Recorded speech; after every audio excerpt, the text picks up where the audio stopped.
The Holocene has ended. What we do now and in the next few years will profoundly affect the next few thousand years. The only conditions modern humans have ever known so far are changing, and changing fast. Nothing stays the same on this planet. Everything changes. The Earth is going into one of these jumps, and you don't know what is going to be on the other side of those jumps. The Earth is always jumping.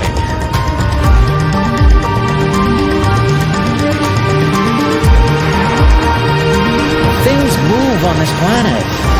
Things are not still. Everything is turning.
As it begins to run out of fuel, the sun won't simply fade away to nothing.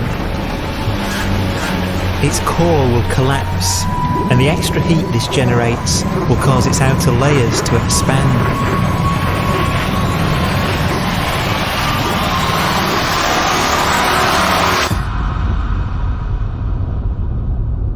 The sun is now dead.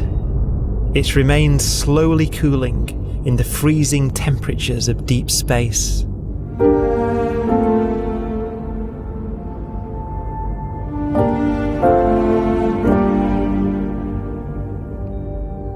The fate of the sun is the same as for all stars.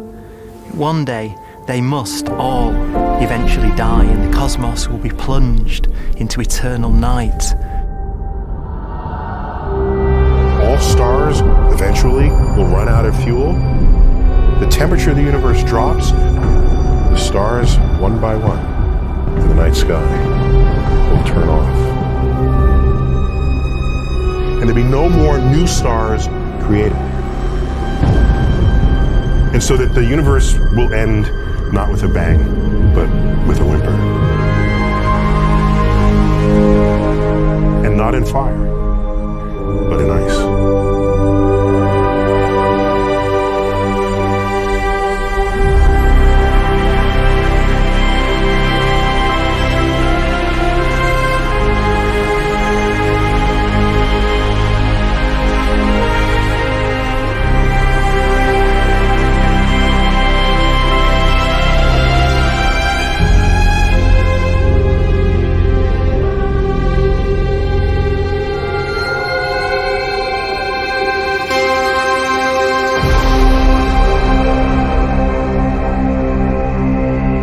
With no fuel left to burn, a white dwarf's faint glow comes from the last residual heat from its extinguished furnace.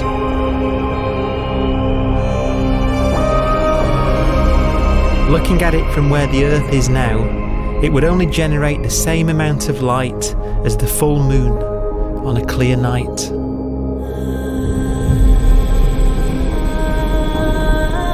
The faint glow of white dwarfs will provide the only illumination in a dark and empty void littered with dead stars and black holes.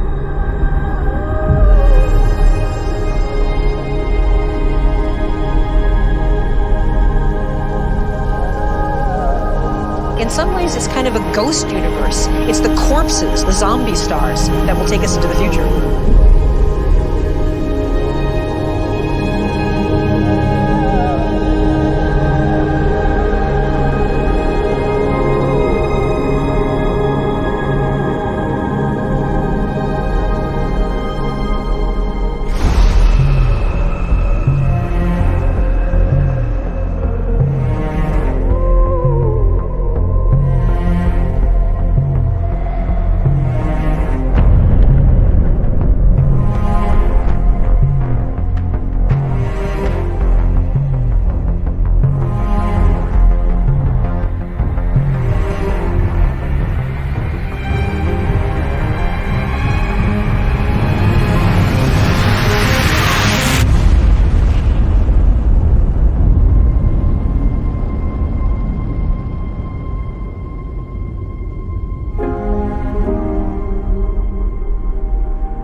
black dwarf will be the final fate of those last stars.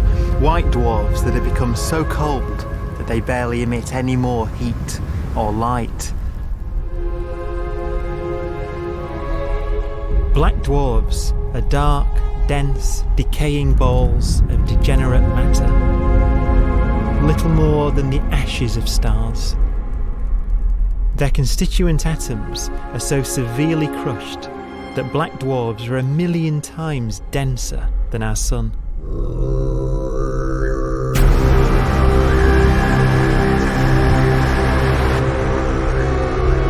Stars take so long to reach this point. We believe there are currently no black dwarfs in the universe.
We have a pace of life that's based on really the energy available to us now. You could imagine living conscious systems which have a very different pace and therefore can extend out at least a lot farther than you'd imagine otherwise. You could have a living system where if it had a thought every 10 trillion years, that would seem normal. Even if our life dies out, one could imagine at some time arbitrarily far in the future, a fluctuation occurs which allows intelligent life to exist again for a little while. So you might have islands in time of intelligence.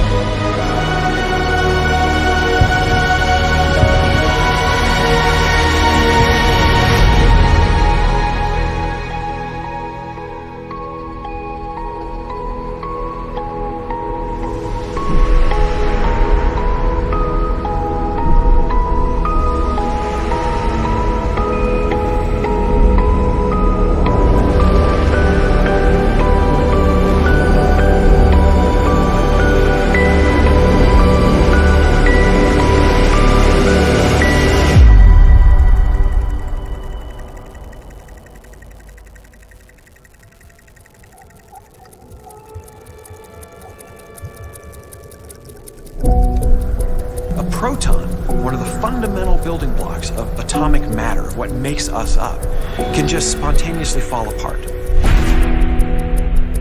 Any material that evades the pull of a black hole eventually dies away as its protons disintegrate.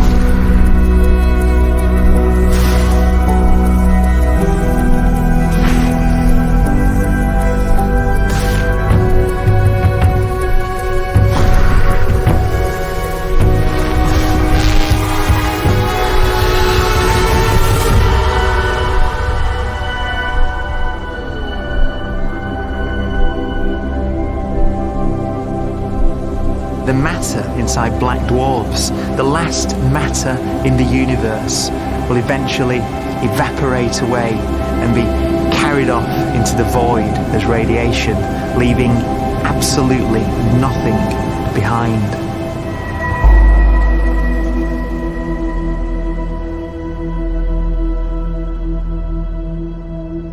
With the black dwarfs gone, there won't be a single atom of matter left.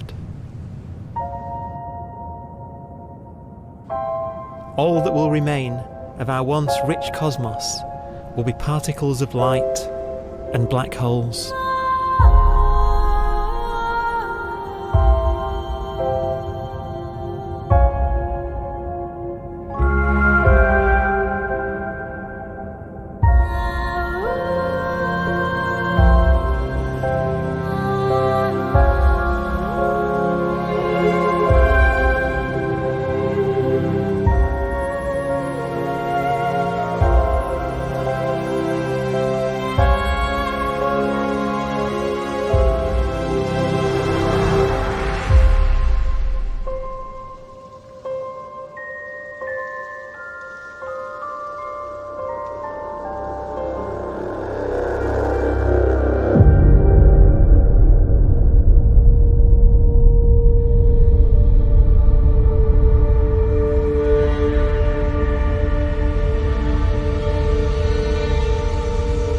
The arrow of time creates a bright window in the universe's adolescence, during which life is possible.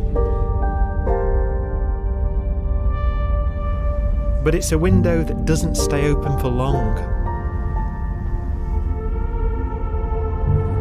As a fraction of the lifespan of the universe, as measured from its beginning to the evaporation of the last black hole, life, as we know it, is only possible for 1,000th of a billion billionth billion billion billionth billion billion billionth of a percent.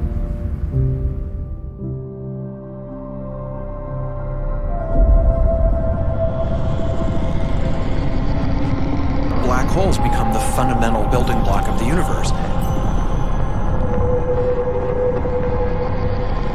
A galaxy will basically be a supermassive black hole in a center with smaller black holes orbiting it.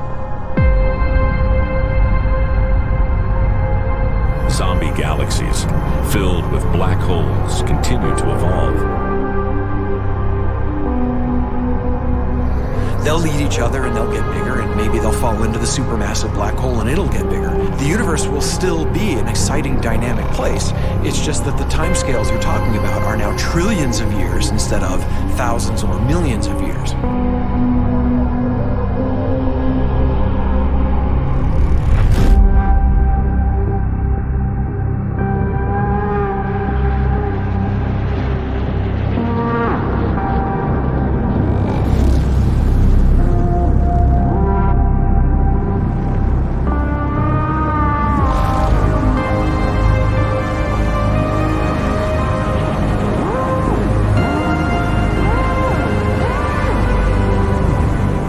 Black holes can bang on space-time like mallets on a drum.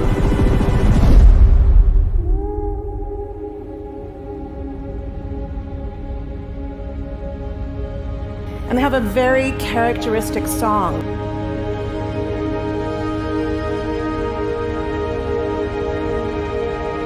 Imagine two black holes that have lived a long life together. At the end of their lives, they're going around each other, crossing thousands of kilometers in a fraction of a second. As they do so, they leave behind in their wake a ringing of space, an actual wave on space-time.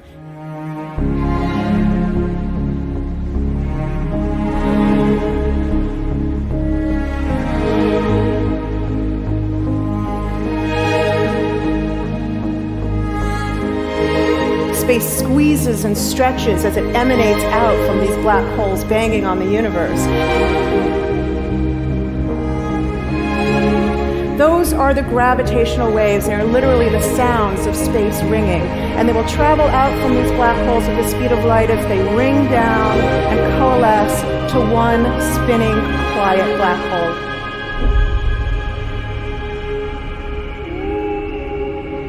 If you were standing near enough, your ear would resonate with the squeezing and stretching of space. You would literally hear the sound.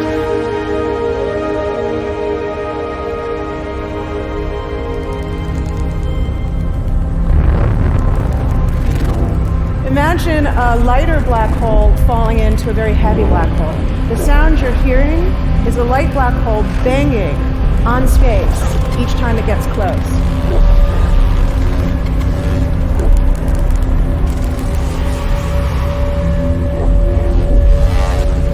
As it falls in, it gets faster and it gets louder.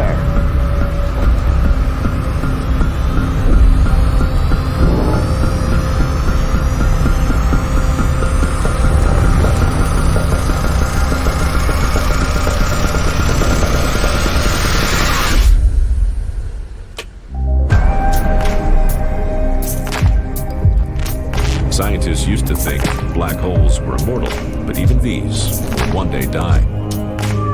Now we're talking about timescales of unimaginable length, quadrillions of years into the future. On that timescale, even the black holes begin to evaporate.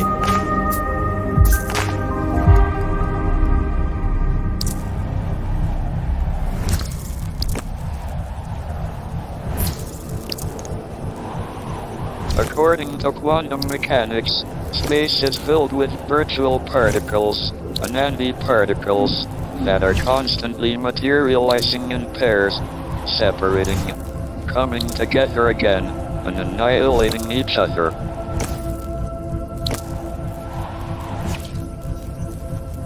In the presence of a black hole, one member of a pair of virtual particles may fall into the hole, leaving the other member without a partner with which to annihilate.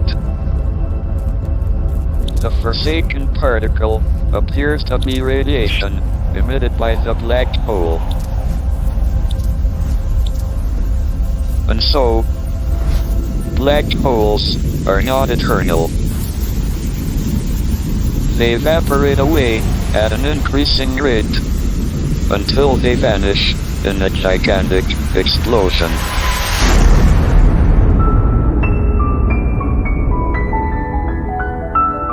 Quantum mechanics has allowed particles and radiation to escape from the ultimate prison, a black hole.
Philosophers and poets have asked the question, will the world end in fire or ice?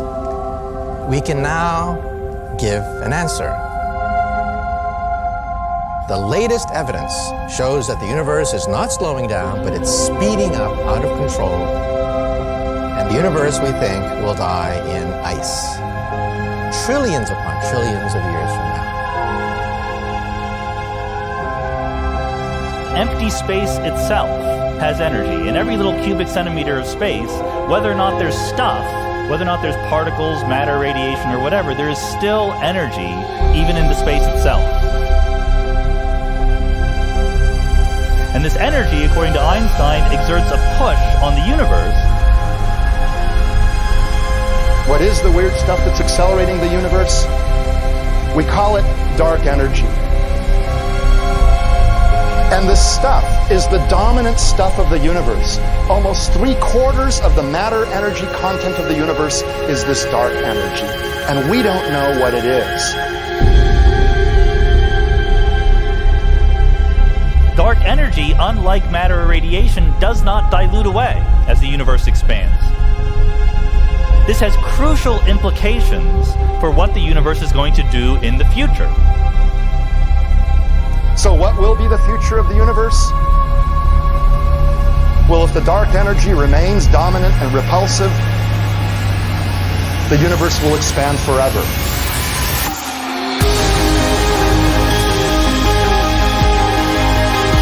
Faster and faster and faster with time. A runaway universe. 70% of the energy of the universe resides in empty space, and we don't understand why. But we do know what will happen. If that energy continues to be there, the universe will become cold and dark and empty. That's the future as it might be. We don't know because we don't yet understand the nature of dark energy. Until we do, we won't know the future. We won't even understand our own origins. And that's why we want to know and study this subject.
forecast does seem to be for an ever colder, ever emptier universe.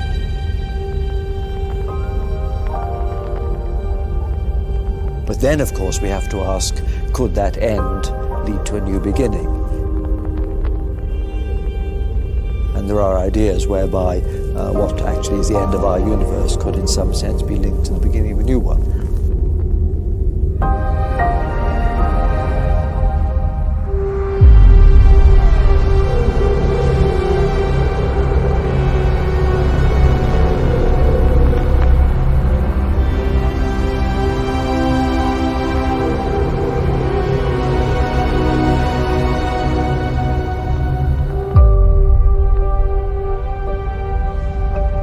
We've worked out the mathematics, the equations. They seem to say that if you have an atom smasher that can concentrate tremendous amounts of energy at a single point, you can perhaps open up a gateway, a baby universe.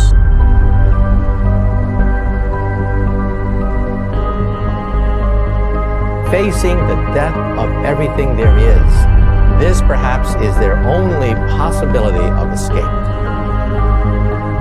And this also raises a very intriguing possibility, sheer speculation of course, that perhaps any universe that has intelligent life in it will create baby universes, will create lifeboats, and proliferate child universes.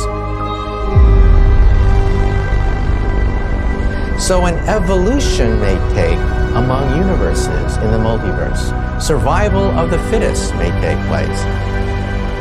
So those universes which do not have intelligent life are infertile. They have no children. But those universes that have mild temperatures, stars like us, would create civilizations that could open up child universes, and they would then proliferate.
After an unimaginable length of time, even the black holes will have evaporated, and the universe will be nothing but a sea of photons gradually tending towards the same temperature as the expansion of the universe cools them towards absolute zero.